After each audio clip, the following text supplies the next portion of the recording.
کہ جس سے تمام میڈیکل سائنس نے جنم لیا ہے. تو اگر اس طب نبوی کو حکیم محمد راحل صاحب سے آپ سمجھ لیں گے تو نہ صرف یہ کہ سحر و افطار کے جو لمحات ہیں ان میں آپ ایسی غذا استعمال کر سکیں گے جو آپ کو جسمانی طور پر فائدہ مند آپ کے لیے ثابت ہوگی, آپ کو فائدہ پہنچائے گی.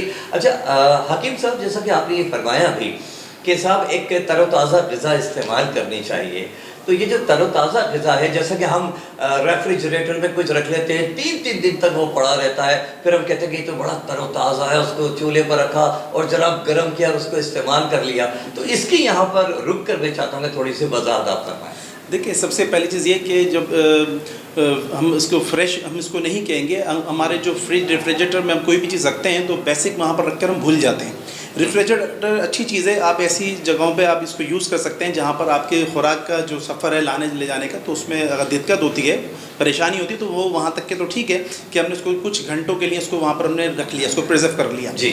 لیکن اگر ہم اس کو رکھ کے کوئی چیز بھول جائیں تو وہ خود ایک بیکٹیریا کی مشین بن جائے گا, کہ بیماری کا ایک گھڑا بن جائے گا, کہ وہاں پہ ہم نے کوئی فریش چیز رکھ دی تو اس میں وہ بیکٹیریا آ گیا, تو وہ ہمارا جو ٹیسٹ ہے, ہمارا جو کلچر ہوتا ہے یورین کا, بلڈ کا, تو اس کو بگاڑ دے گا. حکیم صاحب جی, کتنے وقت تک ہم جو کھانا ہے فریج میں رکھیں تو اس کو تر و تازہ تصور کیا جا سکتا ہے, اور کتنے وقت کے بعد اس میں بیکٹیریا آ جاتے ہیں؟ دیکھیں, اگر وہ پروٹین ہے تو پروٹین جو ہے 36 گھنٹوں کے بعد جو اس میں بیکٹیریا پیدا ہونا شروع ہو جائے. 36 گھنٹوں کے بعد. جی. اور اگر وہ ویٹامنس ہیں تو ویٹامنس جو ہے کیونکہ وہ ایک پیک ہوئے ہوتے ہیں, غلاف کے اندر ہوتے ہیں, تو جب تک کہ وہ ڈیمیج نہیں ہوگا تو وہ باہر بھی پریزرو ہے اور اندر بھی پریزرو ہے. لیکن اگر فریج کی کولنگ اگر زیادہ ہو, اس کو اگر وہ فریز کر دے تو پھر اس کے اندر سے منرلس, اس کے جو اپنا ویٹامنس ہیں وہ ڈائلیوٹ ہونا شروع ہو جائیں گے, اس میں سے نکلنا شروع ہو جائیں گے, باہر نکلنا شروع ہو جائیں گے, بحل ہونا شروع ہو جائیں گے. تو وہ جو ہے ویٹامنس اس میں یعنی کہ یہ جو فروٹس ہیں وہ کافی مطلب کہ رکھے جا سکتے ہیں, اس میں 10 دن 5 دن رکھے جا سکتے ہیں.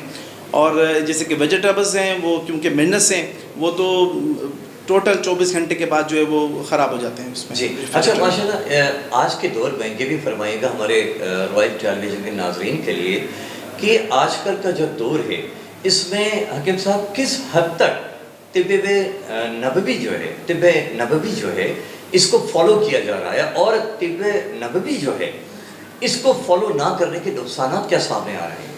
اصل میں سب سے بڑا المیہ یہ ہے, ہمارے پاکستان میں خاص کر ہمارے جو لوگ ہیں وہ اپنا تمام تر ٹائم ویسٹ کرتے ہیں سوشل میڈیا ایکٹیویٹیز کے اوپر. وہ اپنے آپ کو نہیں دیکھتے ہیں.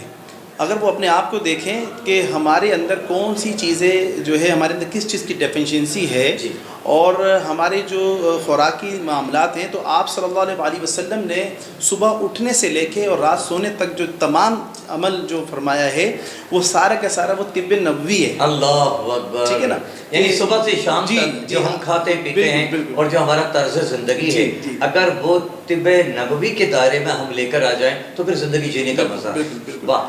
تو اب دیکھیں نا, تمام جو دنیا میں جتنے بھی کنگ گزرے ہیں اس کا کوئی نہ کوئی ڈاکٹر سامنے آیا ہے, اور کوئی بادشاہ ہے یا اپنا وزیر اعظم ہے یا پریزیڈنٹ ہے, کوئی بھی کسی بھی کنٹری کا کوئی بڑا ہے, تو اس کا ڈاکٹر سامنے آیا ہے. لیکن آپ صلی اللہ علیہ وسلم کا کوئی ڈاکٹر سامنے نہیں آیا کہ اس نے آپ صلی اللہ علیہ وسلم کو علاج کیا. اللہ اکبر, کیسی پیاری بات ہے ماشاءاللہ. آپ صلی اللہ علیہ وسلم کا جو طرز عمل ہے, جو حیات طیبہ ہے, اس میں آپ صلی اللہ علیہ وسلم نے جس طریقے سے تمام خوراکیں نوش فرمائی ہیں, تو اس میں یہ دیکھیں کہ وہ خوراکیں ہیں کیا. سب سے پہلی چیز یہ میں نے جو آپ کو بتانا چاہ رہا تھا کہ طب نبوی میں خوراک کا جو معیار ہے وہ 3 معیار ہیں, کہ ایک فریش, اور دوسرا نرم, اور تیسرا ذائقے دار. اچھا. اب یہاں پر تمام لوگ جو ہے وہ کرپسی کے پیچھے جا رہے ہوتے ہیں کہ بھئی سخت چاہیے, کرپسی ہونا چاہیے. وہ حالانکہ آنتوں کے اندر جو ہے وہ معدے میں خرابی پیدا کرتا ہے. اور ذائقہ, جب ذائقے دار چیز ہوگی تو کھائی جائے گی. اور ذائقہ بھلے وہ اب آپ کے لیے جو ہے اپنا مٹن لحم مندی بنا کے رکھی ہوئی, لیکن ذائقے دار نہیں تو آپ اس کو نہیں نوش کریں گے, کیونکہ بھائی مجھے ذائقہ سمجھ میں نہیں آ رہا. اور اگر فریش نہیں ہوئی تو آپ بیمار ہو جائیں گے. تو یہ 3 تو معیار ہیں. اب اس کے بعد جو ہم چلتے ہیں آگے, جیسے آپ صلی اللہ علیہ وسلم کی کیا چیز پسند کرتے, تو آپ صلی اللہ علیہ وسلم لحم سے مراد جو ہے وہ عربی میں گوشت کو کہتے ہیں. لحمۃ الجمل, اونٹ کا گوشت, لحمۃ البقر, بکرے کا گوشت, لحمۃ الذبی, دمبے کا گوشت. تو یہاں پر گوشت کی تواتر سے لحم ثمانیہ, بٹیر. تو اب یہ تو ہو گیا لحم, میٹ ہو گیا, پروٹین ہو گئے. اور اسی کے ساتھ ساتھ جیسے کہ آپ صلی اللہ علیہ وسلم نے فواکہ یعنی کہ ڈرائی فروٹس کا استعمال ہوا، وہ آپ صلی اللہ علیہ وسلم کھاتے تھے، تو یہ ہو گیا. اسی طریقے سے ثمرات فروٹس جو ہیں وہ استعمال کرتے تھے. اب یہی تواتر سے چل رہا ہے، یہ ایک مقوی خوراک ہے، طاقتور خوراک ہے، ایک متوازن خوراک ہے. اگر آپ یہ استعمال کرتے ہیں تو آپ کو کسی بھی چیز کی ڈیفیشنسی نہیں ہوگی. آپ دیکھیں آج کل تمام لوگ ساری چیزیں کھاتے ہیں لیکن وٹامن D3 کی ڈیفیشنسی ہے، اسکارب کی ڈیفیشنسی ہے، کیلشیم کی ڈیفیشنسی ہے، انیمیا خون کی کمی ہے. حکیم صاحب آپ کی جو گفتگو ہے اس سے مستفید ہونے کا تسلسل کے ساتھ دل چاہ رہا ہے، طبیعت تقاضا کر رہی ہے، لیکن ایک چھوٹا سا وقفہ ناظرین یہاں پر ہمیں لینا ہے. انتہائی مفید گفتگو اور انتہائی قابل شخصیت حکیم صاحب ہمارے درمیان تشریف فرمائیں. ایک مختصر سا بریک لیتے ہیں، اس کے بعد واپس آ کر حکیم صاحب سے کچھ اور زندگی سے متعلق، صحت سے متعلق، غذا سے متعلق ایسی گفتگو ہم آپ تک پہنچائیں گے کہ انشاءاللہ اس گفتگو کے بعد آپ اپنی غذا کے لحاظ سے اپنی جو زندگی ہے اس سے بڑی مثبت تبدیلیاں لے کر آ جائیں گے. تو لیتے ہیں یہاں پر حکیم صاحب کی اجازت سے ایک چھوٹا سا بریک.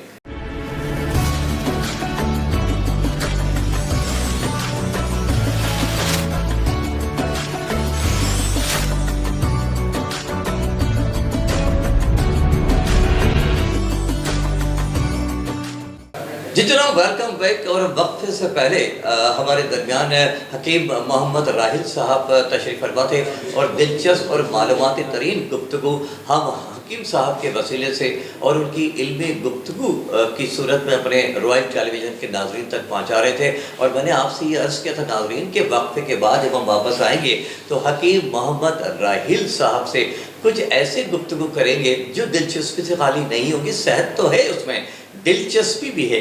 حکیم صاحب چلتے ہیں ان دسترخوانوں کی طرف کہ جو افطار میں دراز ہوتے ہیں، جو سحری میں سجائے جاتے ہیں، اور وہاں پر انواع و اقسام کے کھانے موجود ہوتے ہیں اور جنک فوڈ بھی کھائے جا رہے ہوتے ہیں اور شربت بھی پیے جا رہے ہوتے ہیں. اور یہ جو میدا ہے ہمارا، یہ چیخ رہا چلا رہا ہوتا ہے، مگر کون سنتا ہے اس میدے کی بات کو. تو اس حوالے سے ہمارے ناظرین کی اصلاح فرمائیے کہ کیا کھانا چاہیے. اصل میں بات یہ آپ نے بالکل صحیح کہا کہ میرا چیخ رہا ہوتا ہے اور اس کی آواز جو ہے وہ ہمارے نہیں آتی، تو وہ سنائی دے گی جب کسی گیسٹرولوجی کے پاس بیٹھے ہوئے ہوں گے تو سب سنائی دے گی جب وہ آپ کو ہال ایبڈومن آپ کو لکھ کر دے گا اور آپ کو جو ہے ہیلیکوبیکٹر بیکٹیریا کے ٹیسٹ پھر ہوگی. جب وہ سب اینٹی بائیوٹک چلے گی تو میدے کی ایک ایک الفاظ کا جو ہے وہ ڈی کوڈ ہو جائے گا.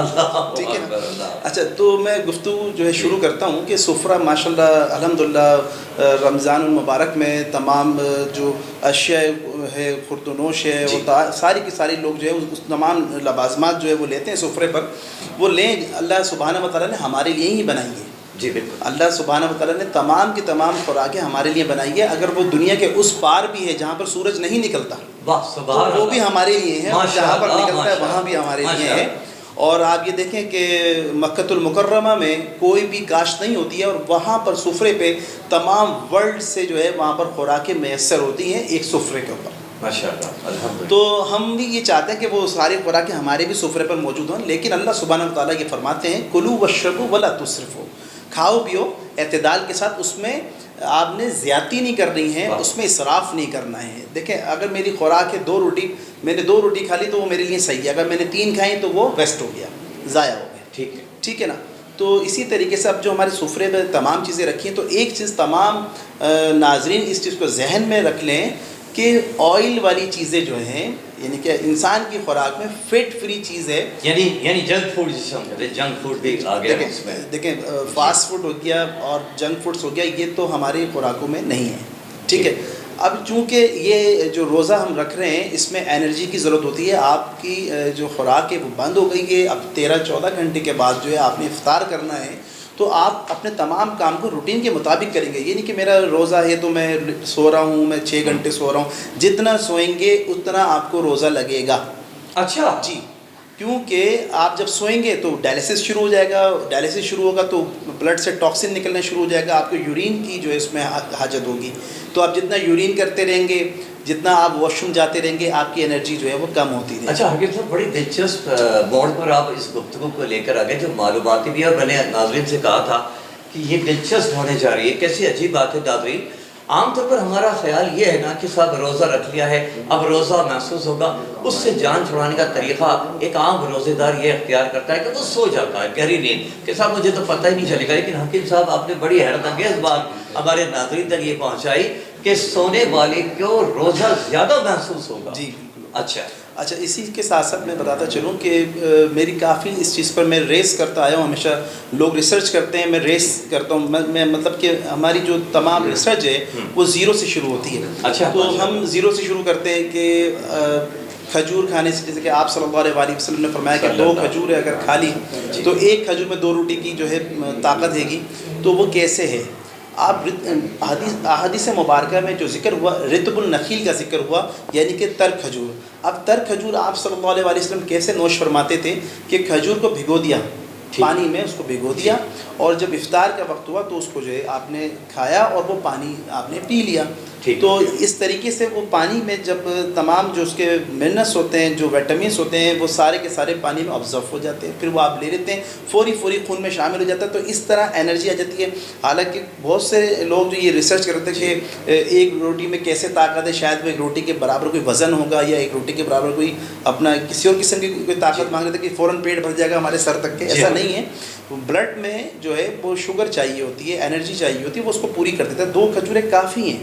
پھر اسی طریقے سے آپ صلی اللہ علیہ وسلم نے ایک موقع پہ فرمایا کہ ایک صحابی نے جو ہے 2-3 نوالے جو ہے وہ نوش فرمائے، تو وہ ختم ہو گیا کھانا، تو کہا کہ بس اتنا کھا لیا کافی ہے اس کے. اچھا. تو واقعی میں نے اس چیز پہ بھی ریسرچ کری کہ جب کھانا نہیں ہے اور بس 2-3 نوالے ہی ہیں، میں آیا ہوں اور بچے 2-3 نوالے، تو میں نے کھا لیا. اور جب میں نے کھا لیا تو الحمدللہ وہ جو 2 روٹی کی جو میری خوراک تھی اس نے اس کو پورا کیا، کہ اس نے بیک اپ دیا 5-6 گھنٹے کا. تو اس طریقے سے ہم چلتے ہیں آگے. اسی وجہ صحابی تھے، صحابہ رسول صلی اللہ علیہ وسلم، وہ مزید کچھ کھانے کے آرزو مند ہو گئے، جیسا کہ ہماری طبیعت تقاضا کرتی ہے ناظرین محترم، لیکن آپ علیہ الصلوۃ والسلام نے فرمایا کہ بس اتنا کافی ہے تمہارے لیے. اچھا حکیم صاحب، یہاں پر میں ایک سوال اپنے ناظرین کے لیے اور آپ سے کرنا چاہتا ہوں کہ آپ نے فرمایا کہ نبی پاک علیہ الصلوۃ والسلام کا فرمان علی شان کہ 1 کھجور میں 2 روٹیوں کی طاقت موجود ہے، اور اللہ کے رسول علیہ الصلوۃ والسلام نے جو کچھ فرما دیا وہ حرف آخر ہے. اس کے بعد سوچنے کی تو کوئی گنجائش ہے ہی نہیں. لیکن کیونکہ انسانی ذہن میں سوالات جنم لیتے ہیں، تو فقط اس بنیاد پر آپ سے اپنے ناظرین کے لیے ہم یہ جاننا چاہتے ہیں کہ ایسا کیوں ہوتا ہے کہ ہم نے 2 نہیں 5 کھجوریں کھائیں، پھر بھی طبیعت اس بات کی متقاضی ہوتی ہے کہ نہیں صاحب کو جو اور بھی آ جائے ہم اس کو بھی کھا لیں. تو اس کا طریقہ کار آپ نے واضح کیا. ناظرین محترم، حکیم محمد راحل صاحب نے طریقہ کار واضح کر دیا کہ کھجور کھانی کیسے ہے. میں چاہوں گا کہ ناظرین کے لیے اس کو ایک بار پھر دہرا دیں. دیکھیں، سب سے پہلی چیز یہ کہ آپ کی جو زندگی ہے وہ ایک پلانٹڈ ہوتی ہے کہ ہمیں کرنا کیا ہے. ٹھیک ہے. ایک سوچ وچار کے ساتھ ہوتی ہے کہ ہمیں کرنا کیا ہے. اب ظاہر سی بات ہے کہ ہمیں سحر کرنی ہے، سحری کرنی ہے، سحری میں ہم نے جو ہے کھانا ہے، تو ہماری کھانا پینا سیم نارمل 11 مہینے کے مطابق ہی ہوگا. صرف اس میں ایڈٹ جو ہونی ہے وہ ہماری کھجور ہونی ہے، ہمارے فروٹس ہونے ہیں، بس باقی اور کچھ بھی نہیں ہے. تو کھجور جو ہے وہ آپ نے 3 4 5 6 7 کھجوریں بھی کافی ہیں. تو 7 کھجور کو سب سے پہلے آپ نے جو ہے واش کر لینا ہے، اور 1 گلاس پانی میں اس کی گٹھلیاں اور اس کا کیپ ہٹا کر اس کو بھگو دینا ہے. اور آپ نے اس کو افطار تک کے جو ہے، جب افطار سحری کرنے بیٹھیں گے 6 گھنٹے تقریباً وہ ڈیپ ہونی چاہیے. اس کو ہم کہتے ہیں نبیذ بھگونا. اچھا. تو اچھا حکیم صاحب، سوری قطع کرا کے بار بار ہو رہی ہے، اور میں یہ اس لیے کر رہا ہوں، میں چاہتا ہوں کہ آپ کی جو علمیت ہے اس سے ہمارے ناظرین کے لیے زیادہ سے زیادہ استفادہ کیا جا سکے. اکثر لوگ یہ کہتے ہیں کہ کھجور کا چھلکا اتار دو، تو اس کے بارے میں کیا کہیں؟ نہیں، دیکھیں، کچھ چیزیں ایسی ہوتی ہیں کہ چھلکے کے ساتھ لی جاتی ہیں، اور کچھ چیزیں ایسی ہوتی ہیں جو چھلکا ہٹا دیا جاتا ہے. اب جیسے کہ کھجور کا چھلکا تو بہت زیادہ بہترین چیز ہے، کیونکہ وہ آپ کی آنتوں کے لیے بڑا زبردست ہے. کیونکہ کانسٹیپیشن کے لیے بہت زبردست چیز ہے.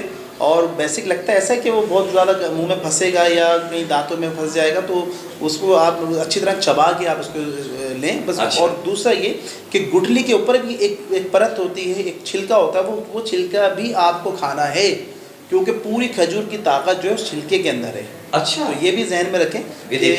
اور دوسری چیز یہ کہ میں بتانا چاہتا ہوں کہ تمام افطار کرنے والے وہ یہ سمجھ لیں کہ ایک ایسی ڈش ہے جو آپ صلی اللہ علیہ وسلم کو بہت پسند تھی. آپ صلی اللہ علیہ وسلم افطار میں اور سحری میں تربوز کے اندر کھجوروں کو دھو کر اس میں جما دیا کرتے تھے، سبحان اور وہ کھجور جو ہے تربوز کے پانی کو جذب کرنے کے بعد ایک بہت زیادہ زبردست قسم کا ٹیسٹ بھی ہوتا ہے. تمام لوگوں کو ٹیسٹ چاہیے، تو وہ ٹیسٹ اس میں موجود ہے، آپ ایک دفعہ ضرور لیجیے گا، آپ تمام سویٹس کو بھول جائیں گے. اور ایک اور چیز بتاتا چلوں کہ کھانے کے بعد میٹھا کھانا سنت ہے، یہ میں آپ کو بتا دوں 100% سنت ہے. لیکن اگر آپ سمجھتے ہیں کہ لب شیری اور کھیر اور کوئی اور گلاب جامن چمچم یہ جو ہے سنت نہیں ہے، سنت کھجور ہے، انجیر ہے، کشمش ہے، یہ میٹھے ہیں، اور یہ جو ہے اپنا کھانے کے بعد کھانا سنت. یعنی وہ میٹھا، ناظرین محترم، وہ میٹھا کہ جس سے ہمارا جو جسم ہے اسے کوئی نقصان نہ پہنچے. حکیم محمد راحل صاحب، آج کی اس نشست میں یوں تو ہمارا دل چاہتا ہے کہ بہت ساری باتیں تسلسل کے ساتھ ہم آپ سے جانتے رہیں، لیکن ناظرین محترم آج کے لیے اتنا ہی، اور انشاءاللہ حکیم صاحب تسلسل کے ساتھ ماہ رمضان میں ہمارے ساتھ موجود رہیں گے، اور اسی طرح کی دلچسپ اور مفید باتیں غذا کے اعتبار سے، صحت کے اعتبار سے آپ تک پہنچاتے رہیں گے. تو حکیم صاحب میں آپ کا بہت شکریہ ادا کروں گا آج کے اس پروگرام کے حوالے سے، اور اس امید کے ساتھ کہ آپ تسلسل کے ساتھ ہم سے، ہمارے ناظرین سے وابستہ رہیں گے. آپ کا شکریہ ادا کرتا ہوں. ناظرین محترم، اپنے میزبان اظہر جان کو آج کے اس سیگمنٹ سے اجازت دیجیے، اور آئندہ سیگمنٹ میں انشاءاللہ مزید مفید گفتگو کے ساتھ ہم حاضر خدمت ہوں گے. اپنا خیال رکھیے گا. اللہ حافظ.